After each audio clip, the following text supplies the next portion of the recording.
one of the things that was in your original, in the TED Talk, your last TED Talk, was you had the 7 deadly sins. And I will admit to the fact of I don't practice all 7, but I practiced more than half of them. And I was like, wow. And you were basically saying, these are the things that inhibit you from really connecting and really communicating. It diffuses your ability to impact. And it was gossip, judging, negativity, complaining, excuses, lying, and dogmatism. And maybe you could speak to that for a second, because I just feel like, first of all, I think it was very courageous for you to communicate that. And you deliver it in a beautiful style, right? I mean, it's a loving, supportive, helpful style, but it's also, hey, here's the 7 deadly pieces. I think your style of delivering difficult things is exceptional. And but it really allows people to listen and take things on board and do a little self-examination. Oops, yeah, I could be guilty of that. Yeah, I can do that. I can drift into that. And if that's undermining your ability to communicate, that's undermining your ability to be able to articulate and connect with somebody, it's a big thing. Maybe you could just speak to that a little bit. I think it's fantastic. But why does gossip and judging and negativity, maybe each one of those?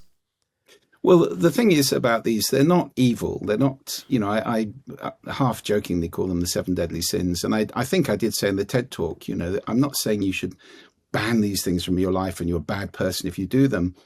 What they do is they make you harder to listen to. They're like holes in the bucket of the power of your speaking. They leak power. So, yes, I mean, particularly if I work from the back, actually, Brian, if you don't mind, because I'm very exercised at the moment by dogmatism. And that comes from this tendency that we all have to be right. We want to be right. And, Harville Hendricks, the American counselor, said this great quote. He said, you can either be right or be in a relationship. And I think, there's so much truth in that.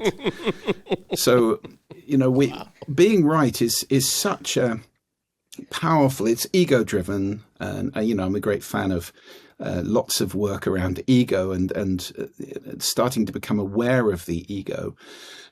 So, Eckhart Tolle and people like that talk about this a great deal of the time. So it's about understanding that there is that drive, and it tends to come out in dogmatism a great deal. Dogmatism is the confusion of opinions and facts. They're not the same thing. And if you conflate those two things, today is Tuesday. That's a fact as we record this. But, there are so many things that are not facts. And, that's rubbish. And whatever we say in these conversations that we have with people, table thumping, strident shouting. And unfortunately, the internet has made this so much worse, hasn't it? Because we go online to seek affirmation. There you are. I knew I was right. Thousands of people agree with me. Yeah, but there are millions who don't, and you're not talking to them. So I love that quote from actually Barack Obama said, I will listen to you, especially if we disagree. Now, there are not that many people doing that now. And one of the things, I don't know if I put this in the book, I mean, I love the idea of treating people as opportunities to learn. If you think of that, in economics, you've got opportunities to do this, that, and the other, and in marketing, opportunities to see and so forth in advertising. Well, I think if you think of people as opportunities to learn, life becomes very interesting. It may be you're learning how not to do something. Very often it is. I mean, I have family members where every time I meet them, they teach me a great deal of how not to do things. And we all do, I'm sure. Right. But there are other people where they're teaching you how to do things or how to learn things or how, new skills, new thoughts, new attitudes, perspectives, and so forth. And that is a wonderful way to listen to people.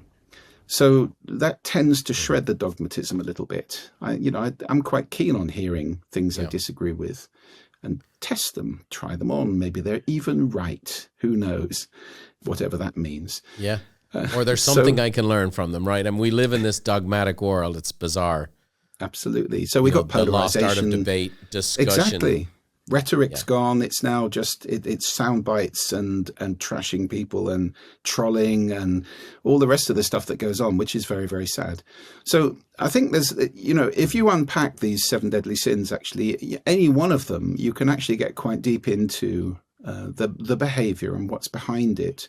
And it's worth doing a little inventory. That's my gentle suggestion to everybody, is to go through, have a look at the TED Talk, if nothing else, and just write them down and just ask yourself, how do these things play out in my life? Do I do them, or do I have them done to me? So it's really worth it, because if you can start to become conscious of them, have a little alarm bell ringing when you're doing them. I'm not saying never do them, but if they become habitual, they certainly make you harder to listen to. Then with that alarm bell, you'll start to become more and more powerful, credible, and authoritative in your speaking. Thanks for watching. If you want more tips on how to think, feel, and do better, check out these videos too. Oh, by the way, don't forget to subscribe to the channel and leave us a like if you enjoyed the content.